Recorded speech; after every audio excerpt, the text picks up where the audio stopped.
The gunshot echoed through Josephine's steakhouse at exactly 11:43 p.m., shattering the crystal chandelier and sending Manhattan's elite diving under mahogany tables like frightened children. Paul Rowan, 41, CEO of Rowan Industries, felt the bullet whistle past his ear as he lunged toward the black waitress who just saved his life by shoving him sideways. Zephyrine Baptiste, 28, with her stunning Caribbean features and curves that defied her simple uniform, clutched a cracked smartphone in her trembling hand. The same phone containing a video that had made her risk everything to protect a stranger. "They're coming for you," she whispered urgently, her Haitian accent thick with terror as sirens wailed in the distance. "And that video. It changes everything you thought you knew about your brother's death." 3 hours earlier, the rain hammered against the floor-to-ceiling windows of the Rowan Industries penthouse boardroom like bullets against bulletproof glass. But Paul Rowan barely noticed the storm brewing outside. He was too focused on the one brewing inside his chest. The quarterly report spread across the mahogany table told a story that made his blood run cold. Someone was systematically destroying his company from within. Paul stood at 6 feet 2 inches with a kind of commanding presence that made boardroom adversaries think twice before challenging him. His dark hair was perfectly styled despite the late hour, his steel-gray eyes sharp as surgical blades, and his $12,000 Armani suit fit his athletic frame like armor. But tonight, the armor felt paper-thin. "Sir." His assistant Catherine Morrison's voice cut through his brooding. At 35, Catherine was brilliant, beautiful in a corporate way that never distracted from business, and the only person who dared interrupt his thoughts. The forensic accountants found something. Paul's jaw tightened. For 6 months, someone had been bleeding his empire dry. Small amounts, expertly hidden, but enough to total $50 million. More than the money, it was the betrayal that gutted him. Someone he trusted was destroying everything he'd built. What did they find?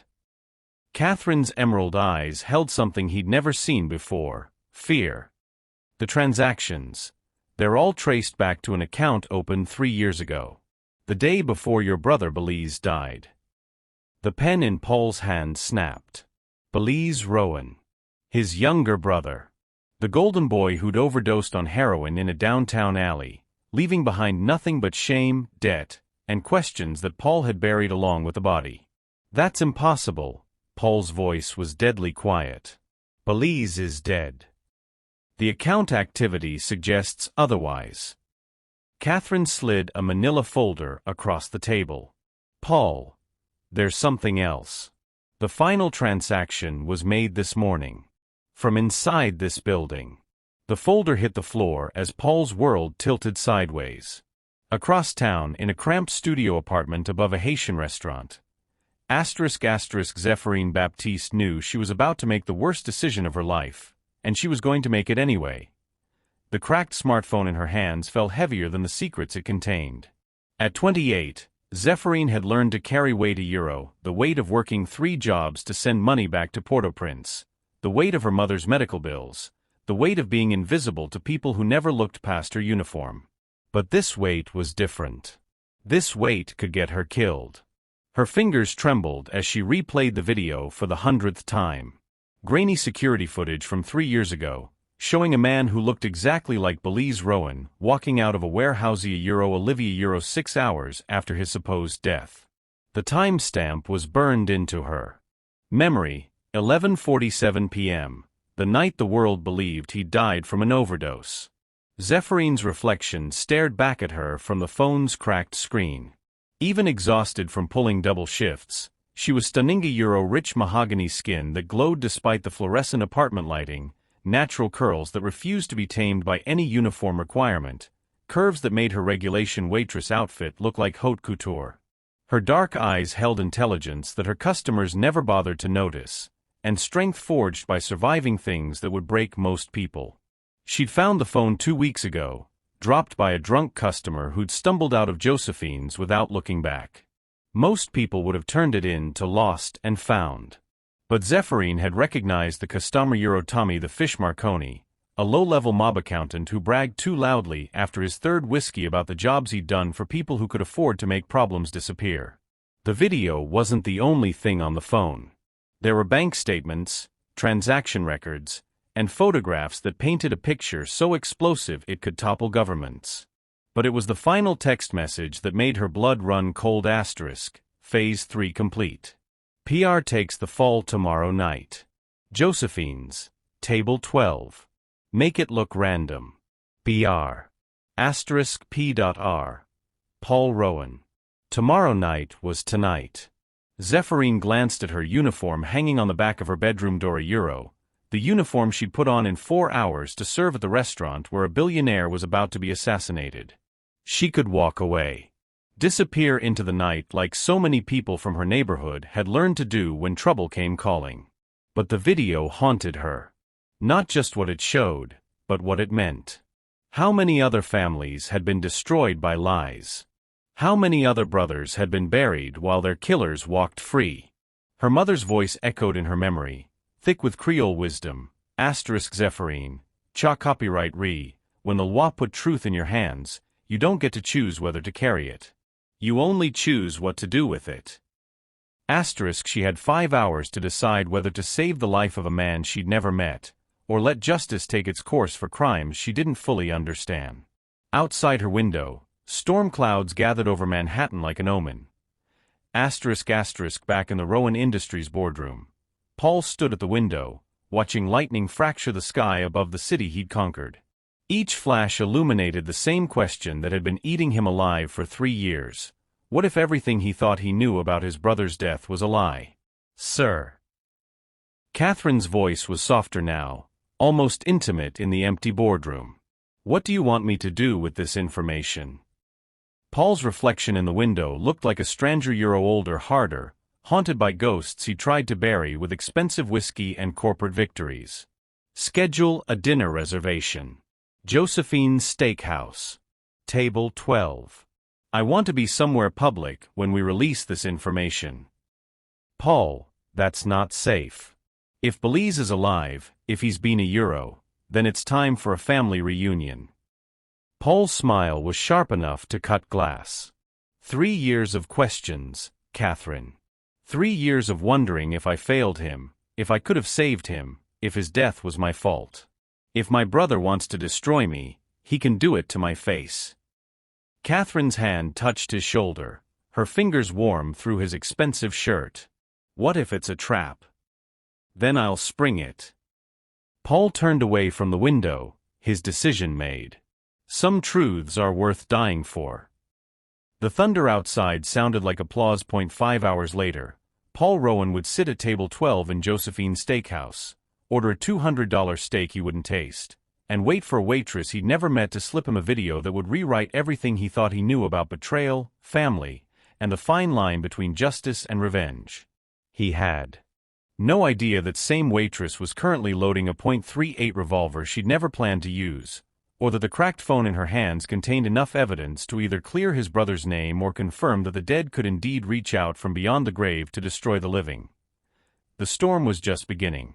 Josephine's Steakhouse pulsed with a kind of energy that only comes when Manhattan's most dangerous predators gather to feed, the ambient lighting casting shadows that seemed to dance with secrets while Paul Rowan sat at table 12, his fingers drumming against the white linen tablecloth in a rhythm that matched his racing heartbeat as he watched the waitress approach. Zephyrine Baptiste moved like liquid silk through the maze of tables, her hips swaying hypnotically in her fitted black uniform that clung to curves so perfect they seemed designed by angels with impure thoughts, her dark eyes scanning the room with the alertness of someone who'd learned to survive by noticing things others missed, and when she placed the leather-bound menu in front of him, her fingers brushed his for just a moment. A touch so electric it sent shockwaves through his entire nervous system while she whispered in that intoxicating Haitian accent, "The ribeye is excellent tonight, Mr. Rowan, but I think you're here for something that's not on the menu," her words loaded with implications that made his throat go dry as she glanced meaningfully at the cracked phone partially hidden in her apron, the device that contained footage so explosive it could reshape his understanding of everything he believed about loyalty, family, and the night his brother supposedly died in a downtown alley with a needle in his arm and despair in his heart. But Paul was too mesmerized by the way candlelight played across Zephyrines' mahogany skin to immediately process the weight of her words until she leaned closer, Her perfumey euro something exotic that smelled like jasmine and danger euro filling his nostrils while she pretended to adjust his water glass and slipped the phone onto his lap beneath the table, her fingertips grazing his thigh through his $3,000 pants in a touch that felt both accidental and intentional, sending fire racing through his veins as she straightened up with a smile that could have launched 1,000 ships or destroyed 1,000 men, depending on her mood, and Paul finally found his voice long enough to rasp, "What is this?" His usual commanding boardroom tone replaced by something raw and vulnerable that surprised them both, while Zephyrine eyes darted toward the kitchen where a man in chef's whites was watching their interaction with the intensity of a hawk studying its prey, his scarred hands gripping a cleaver that gleamed under the overhead lights like a promise of violence, and she responded with urgency threading through her melodic voice, "Your brother didn't die the way you think he did, and if you don't watch this video right now, you're going to join him in whatever hell he's been living in for the past 3 years." Her words hitting Paul like physical blows while she turned away from the table with practiced casualness, her hips swaying as she walked toward another customer, leaving Paul staring at the phone in his hands like it was a loaded weapon which in many ways it was a euro. The screen showed a video file dated 3 years, 2 months, and 6 days ago, the exact night Belize had supposedly overdosed, and Paul's finger hovered over the play button while his heart hammered against his ribs like a caged bird desperate for freedom, the restaurant's ambient noise fading to a dull roar as he pressed play and watched his brother's face fill the screen, not the pale, drug-ravaged face he remembered from their last fight, but healthy, alert, and very much alive as he spoke directly into the camera with a kind of cold calculation that Paul had never seen in his younger brother's eyes. "By the time you watch this, Paul, everyone will think I'm dead, which is exactly what I need them to think while I systematically destroy everything you've built, every relationship you value, every dream you've ever had, because you chose your precious company over family, you chose success over love, and now you get to live with the consequences of being everything our father was a euro, a man who had everything and deserved nothing." Belize's image continued with venom dripping from every word. The overdose was staged. "The body was a John Doe from the morgue that I paid to have identified as me, and for 3 years I've been moving money out of your accounts, ruining your deals, and turning everyone you trust against you and deserved nothing." Belize's image continued with venom dripping from every word. "The overdose was staged. The body was a John Doe from the morgue that I paid to have identified as me, and for 3 years I've been moving money out of your accounts, ruining your deals, and turning everyone you trust against you, and tonight, brother dear, the final act begins a euro by midnight. You'll be dead, your precious Catherine will have the company she's always wanted, and I'll disappear with enough money to live like a king in a country that doesn't have extradition treaties with the United States." The revelation hitting Paul like a sledgehammer to the chest while he realized that Catherine, his trusted assistant, the woman who'd been by his side for 5 years, who knew his coffee order and his fears and the way he liked his shirts pressed, was part of this elaborate revenge plot, had been feeding information to his supposedly dead brother, had been playing the role of loyal employee while systematically destroying him from within, and the phone trembled in Paul's hands as Belize's recorded image smiled with a kind of cruel satisfaction that could only come from a betrayal years in the making. "Look around you, Paul euro. Catherine chose the restaurant. Catherine made the reservation. Catherine made sure you'd be at table 12 at exactly this time, because in about 10 minutes, a man named Lunetta Marconi is going to walk through that door with a gun and a grudge and instructions to make your death look like a robbery gone wrong. And the beautiful part is that everyone will blame the city's crime rate instead of the dead brother who orchestrated it all." The video continued as Paul's world crumbled around him like a house of cards in a hurricane while he frantically looked around the restaurant, seeing threats in every shadow, danger in every face, betrayal in every smile, his eyes finally landing on Zephyrine, who was serving wine to an elderly couple near the window, her graceful movements betraying nothing of the chaos she'd just unleashed in his life.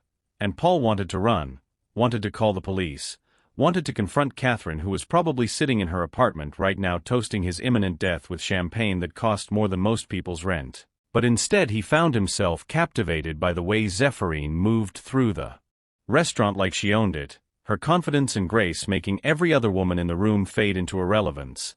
And when she caught him staring, she raised one perfectly sculpted eyebrow in a gesture that somehow conveyed both question and challenge, as if asking whether he was brave enough to trust a stranger with his life or stupid enough to die for his pride. The video ending with Belize's final words burning into Paul's memory like acid on steel. "Goodbye Brothero, enjoy your last meal."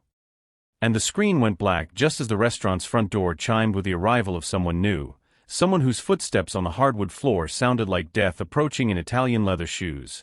And Paul looked up to see a man scanning the dining room with predatory eyes, his hand moving toward the inside of his jacket where something metallic caught the light. And in that moment of crystal clarity that comes just before disaster strikes, Paul realized that Zéphirine Baptiste, this mysterious waitress with eyes like melted chocolate and curves that defied physics, wasn't just showing him his brother's confession. She was offering him a choice between accepting his fate like a lamb led to slaughter or fighting back against the people who'd spent 3 years orchestrating his destruction. And when their eyes met across the crowded restaurant, she nodded almost imperceptibly toward the kitchen's back exit, her message clear as crystal: "Trust me or die." And Paul Rowan, who'd built an empire on calculated risks and impossible decisions, was about to make the biggest gamble of his life by putting his fate in the hands of a woman whose real name he didn't know, whose motives he couldn't fathom, and whose smile promised either salvation or the most beautiful damnation he'd ever experienced. Just as Lunetta Marconi's hand closed around the gun that was meant to end Paul's story before it could truly begin. The gunshot echoed through Josephine's steakhouse at exactly 11:43 p.m., shattering the crystal chandelier and sending Manhattan's elite diving under mahogany tables like frightened children as time fractured into crystal shards of terror and possibility, while Paul watched Lunetta Marconi's weathered face scan the restaurant with predatory precision. The assassin's movements fluid and purposeful while his calloused fingers traced the outline of his concealed weapon, and Paul felt his entire body vibrate with adrenaline as Zéphirine materialized beside his table like a guardian angel wrapped in sinful curves, her warm hand suddenly covering his on the white linen tablecloth while she whispered with urgent sweetness, "Baby, when I say move, you follow me to the kitchen and don't look back. Because in about 30 seconds this place is going to turn into a war zone, and I'd rather not explain to my mama why I let a beautiful man die on my watch," her Haitian accent making even life threatening instructions sound like poetry while Paul stared into her dark eyes that seemed to hold depths he could spend lifetimes exploring. But before he could respond with anything more intelligent than a stunned nod, Catherine Morrison walked through the restaurant's side entrance like she owned the place, her designer heels clicking against hardwood floors with the confidence of someone who believed she was about to inherit a billion-dollar empire, her emerald eyes scanning the dining room until they locked onto Paul's table with triumphant satisfaction, and the smile that spread across her perfectly sculpted lips was so cold it could have frozen hellfire while she raised her manicured hand in a subtle gesture that made Lunetta Marconi's face harden with deadly purpose, his fingers closing around the grip of his pistol just as Zéphirine squeezed Paul's hand with surprising strength and hissed, "Move now." Her voice cutting through his paralysis like a blade through silk. And Paul found himself rising from his chair with movements that felt disconnected from his consciousness while Zéphirine guided him toward the kitchen with her palm pressed against the small of his back, her touch burning through his expensive shirt like a brand. But they'd barely taken 3 steps when Catherine's voice rang out across the restaurant with venomous clarity, "Going somewhere, Paul? Without saying goodbye to your loving assistant who's worked so hard to arrange this perfect evening?" Her words dripping with mock sweetness that made Paul's blood boil with rage and betrayal, and he turned to face the woman who'd shared his morning coffee and evening strategies for 5 years, the woman who'd held his hand during his father's funeral and celebrated his victories like they were her own, only to discover that every smile had been calculated, every kindness a manipulation, every moment of trust a weapon being sharpened for this exact betrayal. And Catherine's beauty seemed transformed by her cruelty, her perfect features twisted into something monstrous while she continued with theatrical pleasure, "Did you enjoy your brother's little movie? I helped him write the script, you know, every word designed to break your heart before Lunetta breaks your body," her laughter echoing through the restaurant like the sound of glass shattering, and Paul felt Zéphirine's grip tighten on his arm as she pulled him protectively behind her, positioning her curvaceous body between him and danger like a shield made of determination and feminine power, her voice steady despite the chaos as she called out, "Catherine Morrison, right? Belize told me you'd be here tonight, but he forgot to mention how pathetic you'd look when your plans started falling apart."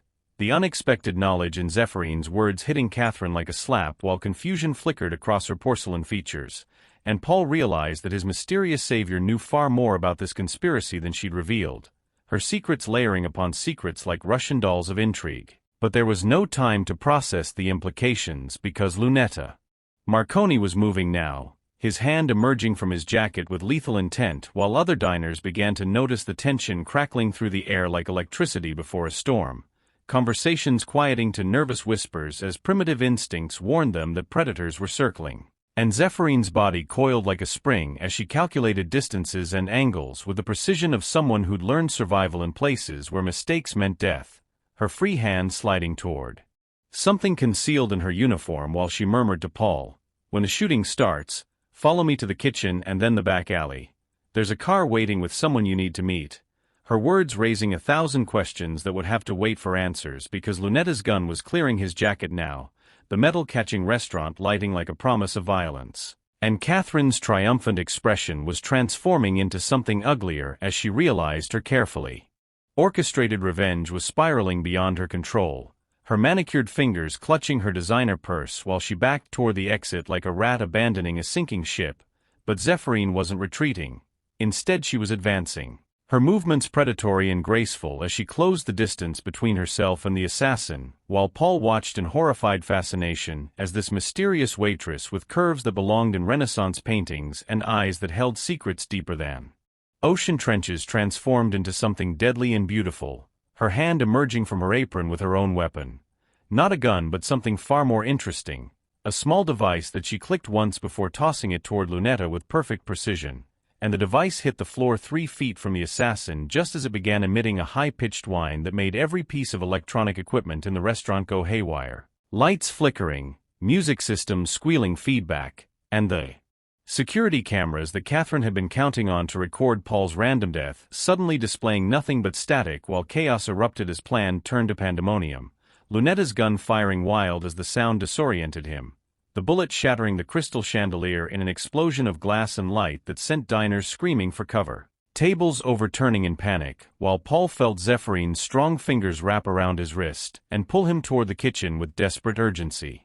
Her body moving with fluid grace even as glass rained down around them like deadly confetti, and Paul caught glimpses of Catherine's face through the chaos, no longer triumphant but twisted with rage and desperation as she realized years of planning were collapsing into rubble, her screams of "Kill him! Kill him now!" barely audible over the pandemonium while Lunetta struggled to regain his composure and take aim again, but Zephyrine was already pushing Paul through the kitchen's swinging doors, her curves pressing against his back as they stumbled into the controlled chaos of professional food preparation, startled chefs ducking behind stainless steel counters while Zephyrine navigated the maze of equipment with practiced ease, leading Paul toward a back exit he hadn't known existed, her hand never leaving his as she guided him through the labyrinth of her secrets, and Paul realized that nothing about this night was coincidence. Not the restaurant, not the table, not the timing, and certainly not the mysterious Caribbean goddess who'd materialized to save his life with a combination of advanced technology, intimate knowledge of his family's betrayals, and hips that swayed like music even while running for their lives, the back door flying open to reveal a narrow alley where a sleek black motorcycle waited with its engine purring, ridden by a figure whose helmet obscured their identity, but whose presence made Zephyrine smile with genuine warmth for the first time all evening, and as Paul heard Catherine's enraged shrieks and Lunetta's heavy footsteps pursuing them through the kitchen, Zephyrine turned to face him with eyes that held promises of answers and adventures and dangers that would make tonight's chaos look like a children's tea party, her voice breathless but determined as she said, "Paul Rowan, if you want to know why your brother really faked his death, why Catherine betrayed you, and what the hell is actually going on with your family's fortune, then climb on this bike and trust me completely, because the people who tried to kill you tonight are just the opening act in a drama that's been 3 generations in the making." Her words hanging in the night air like an invitation to step through the looking glass into a world where nothing was as it seemed and everyone he trusted had been playing roles in someone else's script, while behind them the sounds of pursuit grew closer and the mysterious figure on the motorcycle revved the engine impatiently, waiting for Paul to make the choice that would define the rest of his life: safety in the familiar world of corporate boardrooms and calculated risks, or adventure in the arms of a woman whose secrets might be even more dangerous than the bullets they were dodging. The warehouse fell silent except for the sound of Paul's ragged breathing as he processed the impossible truth that his supposedly dead wife was standing 3 feet away from him, alive and beautiful and more mysterious than ever, while Zephyrine moved closer with the fluid grace of a woman who'd learned to navigate dangerous waters, her hand finding his arm with a touch that somehow conveyed both comfort and promise, as Mabel stepped forward with tears glistening on her cheeks like diamonds. And Paul felt his heart hammering against his ribs when she whispered, "There's something else you need to know about the night I died. Something that changes everything about why we're here and what we're fighting for," her voice carrying the same musical quality that used to make him forget about board meetings and quarterly reports, and Paul found himself drowning in memories of lazy Sunday mornings when her laughter was the only sound that mattered. But Zephyrine gentle squeeze on his arm brought him back to the present as Mabel continued, "The car accident wasn't just about removing me from your life. It was about stealing something I'd discovered, something Catherine and Belize needed to disappear before you found out the truth about your father's real will," her words hitting him like lightning while she pulled a leather portfolio from her jacket. The same portfolio he remembered seeing in his father's study the night before the old man died, and Paul's breath caught in his throat as Mabel opened it to reveal documents that made his vision blur with shock, because the papers inside weren't just his father's will, they were adoption records, medical documents, and a letter written in his father's distinctive handwriting that began with the words that would reshape everything. "To my son Paul, my biological heir, and to the boy I raised as my own but who carries another man's blood, Belize." The revelation crashing over Paul like a tsunami, while Zephyrines' grip tightened supportively and Mabel's voice broke with emotion as she explained, "Your father never told either of you, but Belize isn't actually your brother, he's your half-brother, the son of your mother's affair with a family accountant who embezzled millions before disappearing into the night, and when your father discovered the truth, he decided to raise Belize as his own rather than destroy your mother's reputation. But he also made sure his biological son would inherit the company that 3 generations of Rowans had built with their blood and sweat." The words spinning through Paul's mind like a kaleidoscope of broken assumptions while he stared at DNA test results that confirmed what his heart had somehow always suspected, that the brother he'd grieved for and blamed himself over wasn't really his brother at all, but a damaged young man who'd been raised on lies and false promises, manipulated by people who'd seen his pain as an opportunity for their own gain. And Paul felt Zephyrines' warmth pressing against his side as she added with gentle wisdom, "Baby, this doesn't make what Belize did to you right, but it explains why Catherine could twist his mind so easily. Imagine finding out that everything you believed about your identity was a lie, that the father who seemed to favor your brother had biological reasons for doing so, that your entire claim to the family fortune was based on charity rather than blood," her insight cutting through his confusion like a blade through fog while Mabel moved closer. Close enough that he could smell her familiar perfume and feel the pull of a love that 3 years of separation hadn't diminished by a single degree, and when she reached up to touch his face with trembling fingers, Paul felt something fundamental shift in his chest, like pieces of his broken heart clicking back into place as she whispered, "I've missed you every second of every day, and I know you probably hate me for letting you think I was dead, but I needed time to gather evidence, to build a case. To find allies like Zephyrine who could help us fight back against people who've been playing games with our family for decades," her confession making his throat tight with emotions he'd buried under layers of corporate armor and carefully controlled grief, and Paul found himself reaching for her instinctively, his hands framing her face while he struggled to find words that could express 3 years of loss and longing and rage, but before he could speak, Zephyrines' voice cut through the moment with urgent practicality. "Y'all are beautiful together, and this reunion is making my heart sing, but we need to focus on staying alive long enough to enjoy it, because Catherine and her people aren't going to just disappear into the night, they're going to come after us with everything they've got, and that includes resources we haven't even discovered yet," her warning accompanied by the distant sound of vehicles approaching through the industrial district, and Mabel's eyes widened with fear as she grabbed Paul's hand, her fingers intertwining with his like they had 1,000 times before while Zephyrine moved toward the warehouse's grimy window with the fluid alertness of a panther sensing danger, her curves silhouetted against the streetlight as she peered through the glass and cursed softly in what sounded like Haitian Creole before turning back to them with an expression that mixed determination with genuine concern. "We've got company, and it's not the welcome wagon. Looks like 3 black SUVs full of people who definitely aren't here to congratulate us on our family reunion."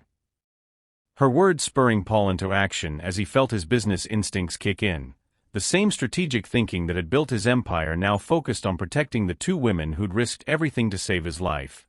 And Mabel squeezed his hand as she said with the kind of fierce loyalty that had made him fall in love with her in the first place, "There's a safe house about 20 minutes from here. A place Catherine doesn't know about because I've been planning this rescue for 3 years, but... Paul, you need to understand that once we leave this warehouse, there's no going back to your old life. Catherine will make sure the world believes you're dead or insane or both, and the only way we win is if we disappear completely and fight this war from the shadows." Her words presenting him with a choice that felt like standing at the edge of a cliff, knowing that jumping meant either flying or falling with no middle ground, while Zephyrin added with a smile that somehow managed to be both reassuring and wildly seductive, "Plus, honey, you're going to love the safe house. It's got everything we need to plan our counterattack, including enough firepower to make Catherine's assassins think twice about messing with us. And I've been cooking traditional Haitian food for 3 days because Mabel told me you've been living on takeout and whiskey since she died, which is just tragic for a man who deserves to be properly fed by women who care about his well-being." Her unexpected domestic concern making Paul's chest warm with something that felt suspiciously like hope, even as the sound of car doors slamming echoed through the night air like gunshots, and Paul realized that his choice wasn't really a choice at all. Between the sterile safety of his corporate prison and the dangerous freedom of life with these two incredible women who'd literally saved his soul, there was only one option that made sense, one path that led toward something resembling happiness rather than mere survival. And as he looked at Mabel's face glowing with love and anticipation, and felt Zephyrin's protective energy radiating beside him like heat from a flame, Paul Rowan made the easiest difficult decision of his life, his voice steady and sure as he said, "Then let's disappear together and show Catherine Morrison what happens when you mess with a family that's finally learned to fight back," his words sealing their fate as partners in whatever came next. Whether that meant building a new life in the shadows or burning down the entire corrupt system that had tried to destroy them, but either way, Paul knew he was exactly where he belonged, standing between two women whose courage and intelligence and beauty had literally brought him back from the dead, ready to face whatever dangers awaited them as long as they faced them together. While outside the warehouse, their enemies closed in with the confidence of predators who had no idea they were about to discover that their prey had grown claws, and sharp ones at that. The safe house turned out to be a converted penthouse above a Haitian restaurant in Brooklyn, accessible only through a hidden elevator that required 3 different keys and a biometric scanner that read Zephyrin's palm print. But as they stepped into what Paul had expected to be a simple hideout, his jaw dropped at the sight of a sophisticated command center that looked like something from a spy movie, with wall-mounted monitors displaying real-time feeds from security cameras positioned throughout the city, advanced computer equipment that was definitely not available to civilians, and enough high-tech weaponry to outfit a small army. While Zephyrin moved through the space with casual familiarity, her hips swaying hypnotically as she activated systems and checked perimeters with the expertise of someone who'd clearly done this before, many times. And Paul felt his understanding of reality shift once again as he realized that this mysterious waitress who'd saved his life was operating on a level that made his corporate machinations look like children's games. But before he could voice the 1,000 questions burning in his mind, Mabel grabbed his arm with trembling fingers and pointed at one of the monitors, her voice tight with terror as she whispered, "Paul, look at screen 7. That's Catherine, and she's not alone." And Paul's blood turned to ice as he saw his former assistant standing in the lobby of his own apartment building, flanked by men in expensive suits, who moved with the predatory grace of professional killers, while Catherine spoke animatedly into a phone, her beautiful face twisted with the kind of rage that promised unspeakable violence, and Zephyrin systematically clearing the restaurant's dining room, moving with military precision toward the hidden elevator that was their only means of escape, while Mabel spun away from her computers with tears streaming down her face, not from fear but from rage so pure it made her beautiful features look like an avenging angel as she snarled, "They killed my sister, Paul. Kydance died in a car accident last month that I thought was random. But the files show it was them. Punishment for getting too close to the truth about what happened to me." Her confession making Paul's world tilt sideways as he realized that the stakes of this game were higher than he'd imagined, that Catherine's organization was willing to murder innocent people to maintain their secrets, while Zephyrin moved with deadly efficiency to a wall panel that opened to reveal an arsenal that would have made military contractors weep with envy. her movements fluid and purposeful as she began distributing weapons while explaining, "Gentleman and lady, we have three options.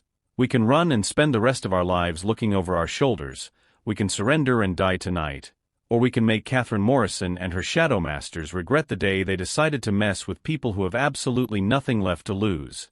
Her words accompanied by the metallic click of magazines being loaded and safeties being disengaged. While Paul felt something fundamental shift inside him, the careful control and corporate diplomacy that had defined his adult life burning away like paper in a furnace, replaced by something primal and fierce that his enemies had awakened by threatening the women he loved.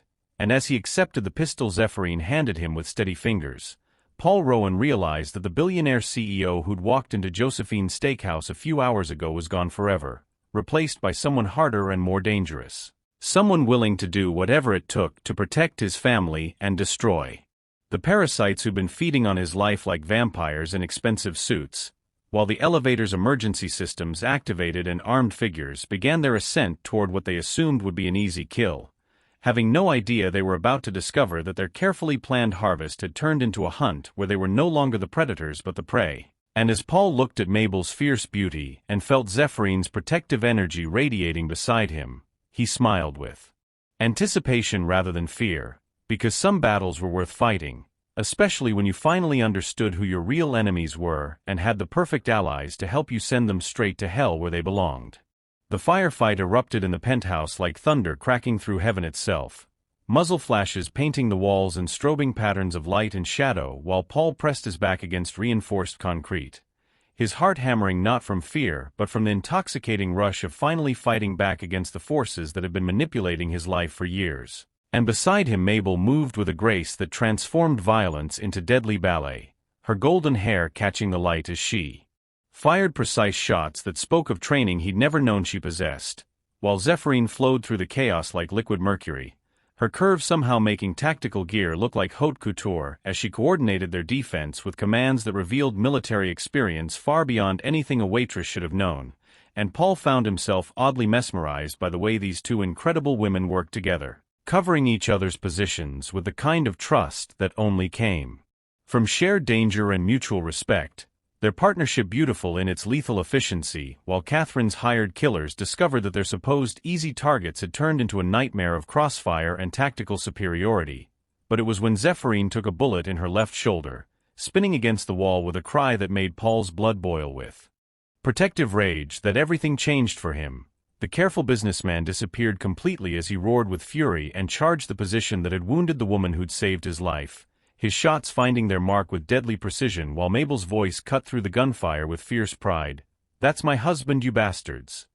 Her words making his chest swell with emotions he'd thought were buried forever. And as the last of Catherine's assault team fell silent, Paul found himself kneeling beside Zephyrin, his hands gentle on her wounded shoulder while she looked up at him with eyes that held pain and something deeper, something that made his breath catch despite the cordite hanging in the air like incense from a violent prayer. And Mabel moved to join them with tears streaming down her face, not from sorrow but from relief so profound it seemed to change the very air around them, her voice soft and broken as she whispered, "We're alive, Paul. We're actually alive and together and they can't hurt us anymore," her words accompanied by her hands joining his on Zephyrin's shoulder, the three of them connected in a moment that felt sacred despite the destruction surrounding them, while Zephyrin managed a smile that lit up her beautiful features like sunrise after the darkest night, her Haitian accent thick with emotion as she murmured, "You'll realize this means we're family now, right? Because anyone willing to kill for me and bleed with me is more than just allies. You're the people I choose to stand with when the world ends," her declaration making Paul's throat tight with feelings he'd never expected to experience, especially not while surrounded by the bodies of hired killers and the wreckage of what had been their safe house. But somehow her words felt more like wedding vows than anything he'd ever heard in a church. And as Mabel pressed closer, her warmth joining theirs in a circle of connection that transcended everything they'd been through, Paul realized that this moment, bloody and chaotic and desperate as it was, represented something he'd been searching for his entire life without knowing it. A family built not on blood or legal documents but on choice and sacrifice and the kind of love that made people willing to die for each other. And when Zephyrin winced as they helped her to her feet, Paul felt himself moving naturally to support her, his arm sliding around her waist while Mabel took her other side, the three of them moving through the devastated penthouse like survivors of an earthquake who'd found something precious in the rubble, and Paul couldn't help but notice how perfectly they fit together, how Zephyrines' curves complemented Mabel's elegant lines, how their different strengths created something stronger than any of them could be alone. While outside the sirens wailed like banshees mourning the old world that had just died in gunfire and blood, but Paul found himself smiling as he looked at these two extraordinary women who'd literally brought him back from the dead, because he understood now that Catherine and her shadow masters had made a fatal error in their calculations. They'd assumed that destroying his old life would leave him with nothing, but instead it had stripped away everything false and shallow and meaningless, leaving only the truth that mattered. Love was worth fighting for. Family was worth dying for. And sometimes the most beautiful things in life came wrapped in chaos and violence, and the kind of danger that made you appreciate every heartbeat, every breath, every moment of connection with people who saw your soul and chose to protect it.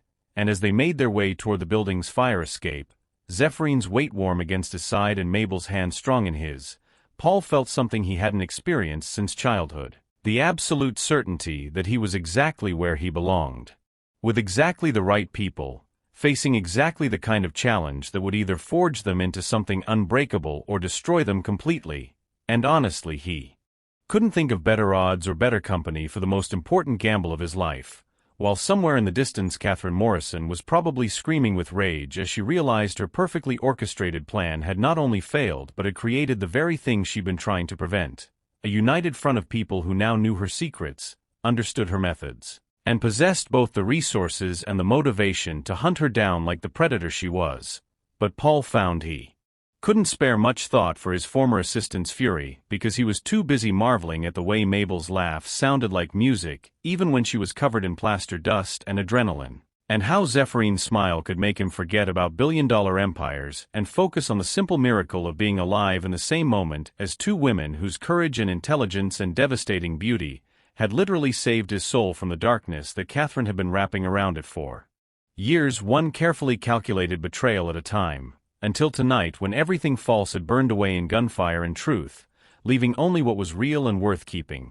Love that transcended circumstance, loyalty that survived deception, and a kind of family that chose itself through fire and blood, and the shared understanding that some things were worth any sacrifice, any risk, any price that the universe might demand. Because when you found people who would stand with you against impossible odds and make you laugh while doing it, you discovered something rarer than diamonds and more precious than all the corporate empires in the world combined.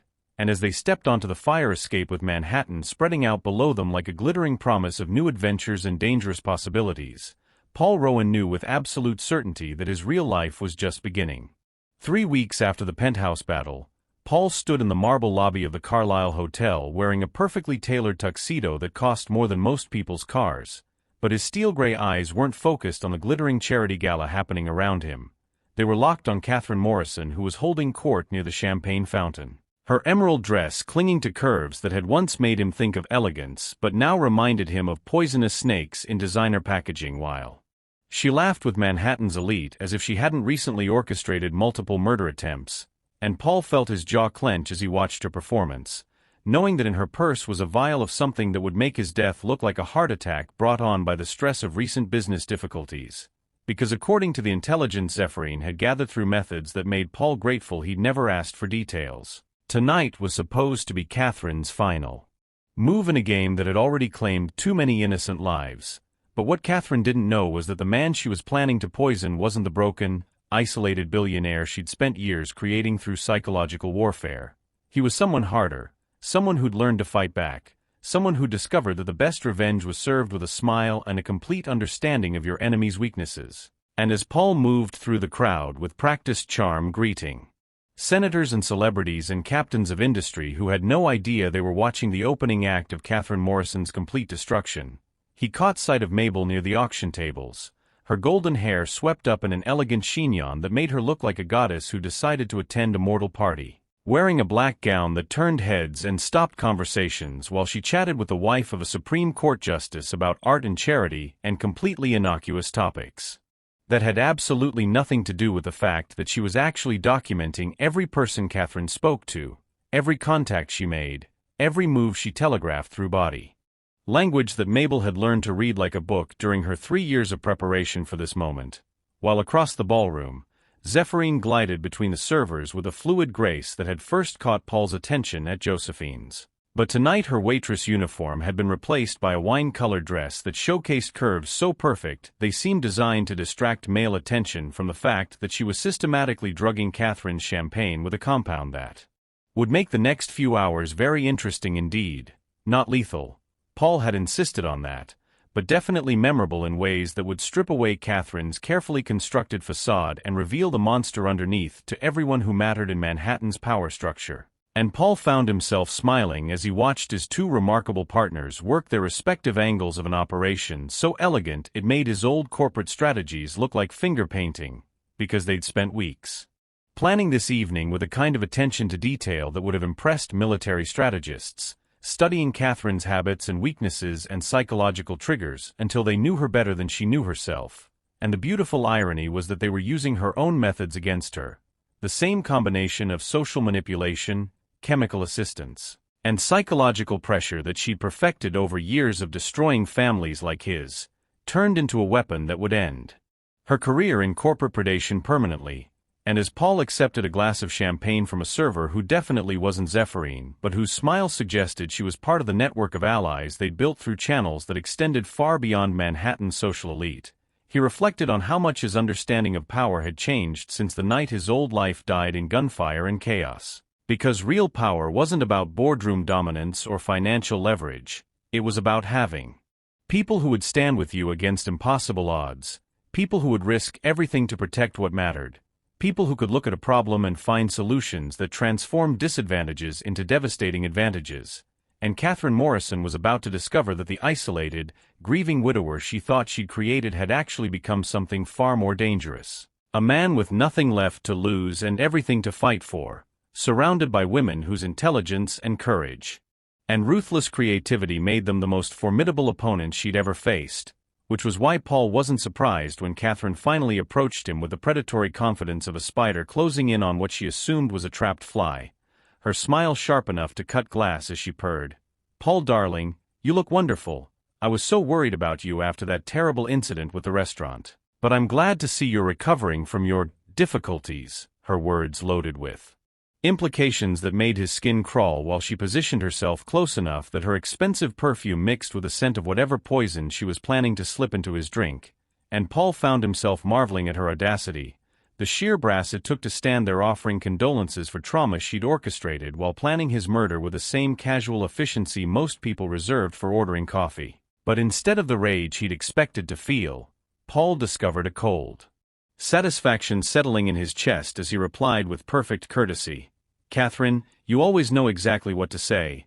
It's like you can see right through me," his words carrying a double meaning that made her green eyes flicker with something that might have been uncertainty, because even predators could sense when the dynamic of a hunt had shifted, when the prey had developed teeth and claws and an understanding of the game that transformed them from victim to threat. And as Paul raised his champagne glass in a toast that looked perfectly normal to casual observers but felt like a declaration of war to anyone who understood the subtext, he caught Mabel's eye across the ballroom and saw her slight nod that meant Phase 2 was about to begin, while somewhere in the crowd Zephyrine was probably watching Catherine's pulse and breathing and micro-expressions with the focused attention of a physician monitoring a patient's vital signs during a delicate operation, because what they were about to do required surgical precision. Too little pressure, and Catherine would escape to rebuild elsewhere. Too much and they'd create a martyr whose death might inspire others in her organization to seek revenge. But just the right amount would destroy her credibility so completely that she'd become a liability to her own allies. And Paul smiled with genuine warmth as he clinked his glass against Catherine's, the crystal ringing like a bell that signaled the beginning of the end for the woman who'd spent years turning his life into a carefully orchestrated nightmare, while around them Manhattan's elite continued their glittering dance of wealth and influence, completely unaware that they were about to witness the fall of one of the most dangerous predators in their midst, orchestrated by three people who'd learned that sometimes justice wore evening gowns and smiled with perfect teeth while serving revenge at exactly the right temperature. And as Paul watched Catherine take her first sip of champagne that would begin unraveling everything she'd built on lies and manipulation and the blood of innocent families, he felt something that might have been peace settling in his chest, because after years of being hunted, he'd finally learned to hunt back, and the prey he'd chosen deserved everything that was about to happen to her and more. The compound Zephyrine had slipped into Catherine's champagne wasn't designed to kill. It was something far more elegant and devastating. A truth serum developed by intelligence agencies that stripped away inhibitions and made lies impossible, and Paul watched with fascination as Catherine's carefully constructed mask began to slip 30 minutes into their conversation. Her green eyes growing glassy while her tongue loosened like a snake shedding its skin, and when Senator Williams approached their little group near the auction display, Catherine's response to his innocent question about recent market volatility made Paul's blood sing with vindictive pleasure. "Oh, the markets are completely manipulated, darling.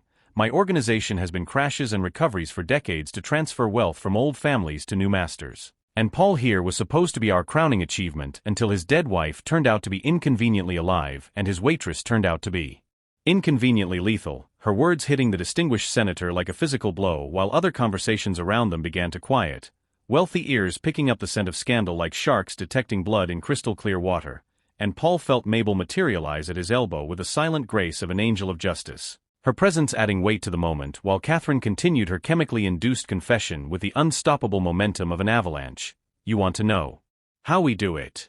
Beautiful women, tragic deaths, psychological manipulation. We've perfected the art of making men destroy themselves while thinking they're grieving, and I personally orchestrated the deaths of 17 heirs over the past decade, including the pathetic Belize who thought he was playing us when we were playing him like a violin made of addiction and family resentment." Her revelation sending shockwaves through the gathered crowd, while Paul caught sight of Zephyrine gliding closer with predatory satisfaction painted across her stunning features, her dark eyes gleaming with a kind of justice that made Paul's chest tight with emotions he'd never expected to feel in a ballroom full of Manhattan's elite.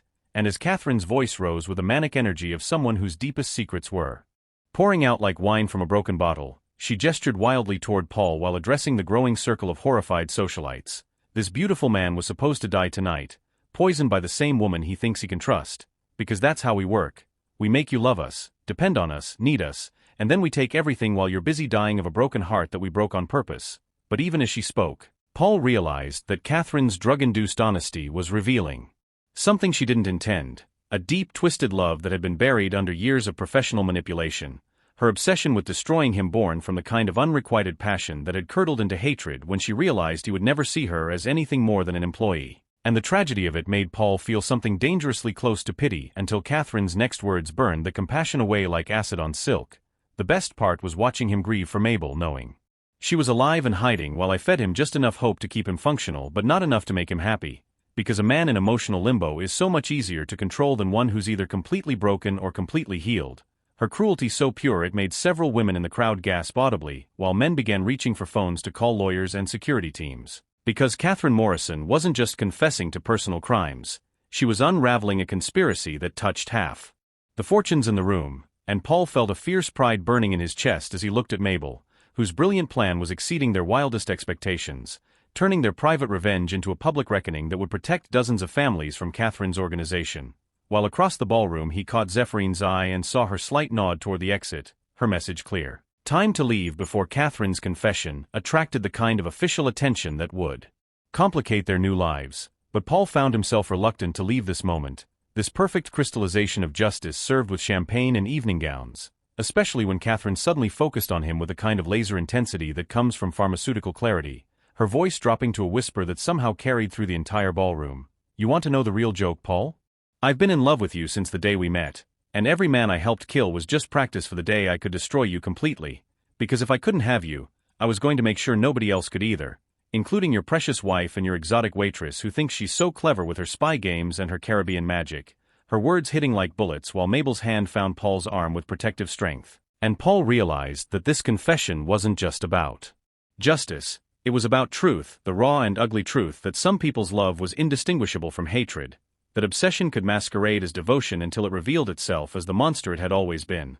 And as Paul looked at Catherine's beautiful face twisted by chemicals and confession, he felt the last vestiges of any connection to his old life burning away like paper in flame, replaced by something clean and honest and worth protecting, the love of two women who'd risked everything to save him, not because they wanted to possess him but because they wanted him to be free, to be whole, to be the man he was capable of being when he wasn't being slowly poisoned by someone who called destruction devotion. And when Catherine finally collapsed into a chair with tears streaming down her face, her confession complete and her organization exposed to everyone who mattered in Manhattan's power structure, Paul felt Mabel's lips brush his ear as she whispered, "Time to go."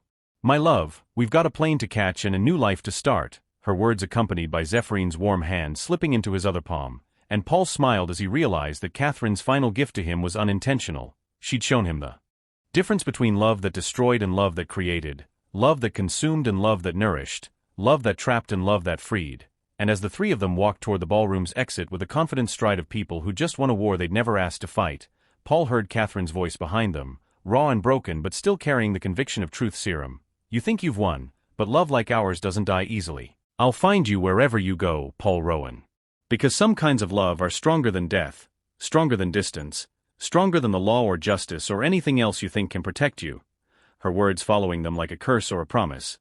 But Paul found himself smiling as Mabel's laughter bubbled up beside him, musical and free and utterly unafraid, while Zephirine's grip tightened on his hand with a kind of strength that suggested she'd welcome Catherine's pursuit, because it would give her another chance to demonstrate why threatening their family was the last mistake anyone would ever make. And as they stepped into Manhattan's glittering night air, Paul felt something he'd never experienced before: complete and utter contentment with the chaos his life had become. Because sometimes the most beautiful love stories were written in gunfire and truth serum and the kind of loyalty that made three people into something unbreakable. And as their car pulled away from the Carlisle Hotel, Paul looked back once at the building where Catherine Morrison's empire was collapsing in real time, then turned his attention to the future that waited in whatever destination Mabel and Zephirine had chosen for their new beginning, knowing that wherever they went, whatever they faced, they'd face it together,